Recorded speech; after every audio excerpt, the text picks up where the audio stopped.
Assalamualaikum warahmatullahi wabarakatuh. Salam literasi. Perkenalkan, nama saya Deli Selianti. Di sini saya akan mereview majalah Nalar dengan metode Fishbone. Nah, yang pertama, bacaan yang saya baca yaitu Generasi Layar Sentuh Tanpa Arah. Saatnya serius membangun literasi digital siswa.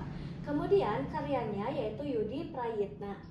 Nah, pertanyaan yang pertama tentang kapan. Kapan permasalahan literasi digital ini terjadi? Terjadi pada era pendidikan digital saat ini ketika digital semakin banyak diterapkan. Yang kedua, di mana? Di mana permasalahan tersebut terjadi?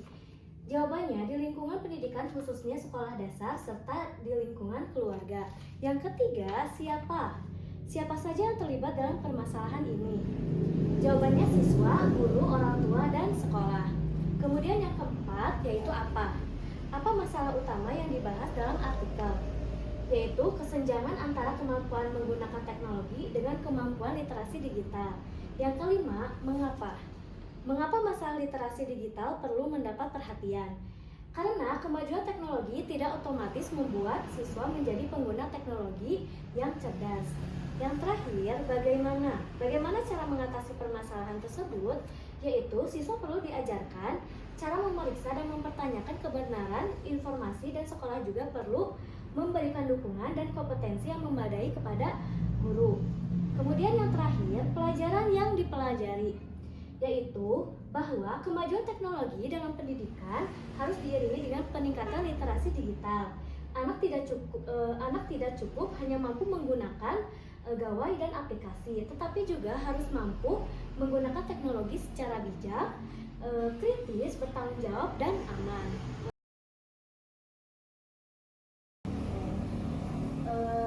Saya akan mempresentasikan gambar kerja peserta didik mengenai jarak dan waktu tempuh. Nah, yang pertama, kegiatan 1, ayo cari tahu perjalananmu. Nomor 1, saya pergi ke sekolah dengan menggunakan transportasi berjalan kaki. Kemudian biasanya saya berangkat dari rumah pukul 06.45 waktu Indonesia Barat. Yang ketiga, saya tiba di gerbang sekolah pukul 06.50 waktu Indonesia Barat.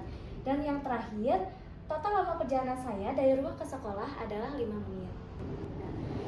Kemudian di sini ada kegiatan 2, mari berlatih menghitung. Soal pertama, menghitung waktu perjalanan Andi. Rumah Andi berjarak 2 km dari sekolah. Setiap pagi, Andi diantar ayahnya menggunakan sepeda motor dengan kecepatan rata-rata 1 km setiap 3 menit. Pertanyaannya, berapa menit waktu yang dibutuhkan Andi untuk sampai ke sekolah? Nah, di sini jaraknya itu 2 km, kecepatannya itu 1/3 km per menit. Yang ditanyakan yaitu waktunya. Di sini saya sudah menghitungnya. Rumusnya waktu sama dengan jarak dibagi kecepatan, yaitu jaraknya 2 dibagi 1/3, sudah dihitung yaitu 6 menit. Jadi waktu yang dibutuhkan Andi untuk berangkat ke sekolah yaitu 6 menit. Kemudian pertanyaan kedua, menghitung jarak rumah Siti. Siti pergi ke sekolah dan mengendarai sepeda santai. Kecepatan sepeda Siti adalah 100 meter per menit. Siti memerlukan waktu selama 15 menit untuk tiba di sekolah. Pertanyaannya, berapa meter jarak perjalanan dari rumah Siti ke sekolah? Saya sudah menghitungnya, di mana kecepatannya itu 100 meter per menit, waktunya itu 15 menit, dan yang ditanyakan yaitu jaraknya.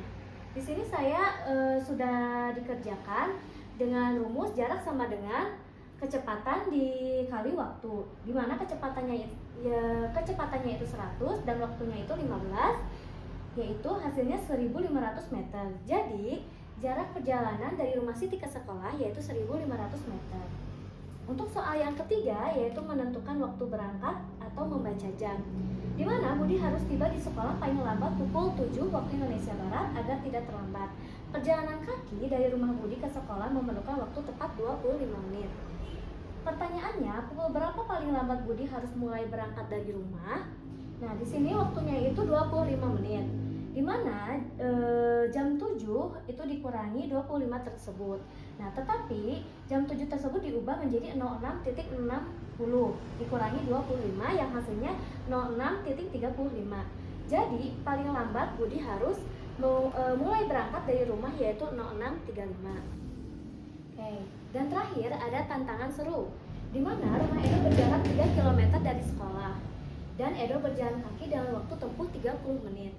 Sementara itu, rumah Dayu berjarak 5 km dan Dayu naik angkutan umum dengan waktu tempuh 15 menit. Pertanyaannya, siapakah yang perjalanan ke sekolahnya paling cepat sampai? Berikan alasanmu. Sini saya sudah membandingkan antara Edo dan Dayu, di mana Edo jaraknya itu 3 km, waktunya itu 30 menit. Nah, untuk menjawabnya, untuk menentukan kecepatan sama dengan jarak dibagi waktu, di mana jaraknya itu 3 dibagi 30, yaitu sama dengan 1/10, atau dapat diartikan dengan kecepatan Edo itu 1 km setiap 10 menit.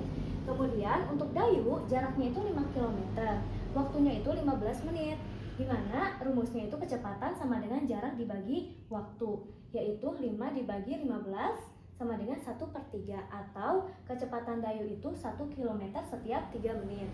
Nah, jadi setelah disimpulkan, yaitu paling cepat sampai ke sekolah yaitu Dayu karena kecepatannya itu lebih cepat. Wassalamualaikum warahmatullahi wabarakatuh.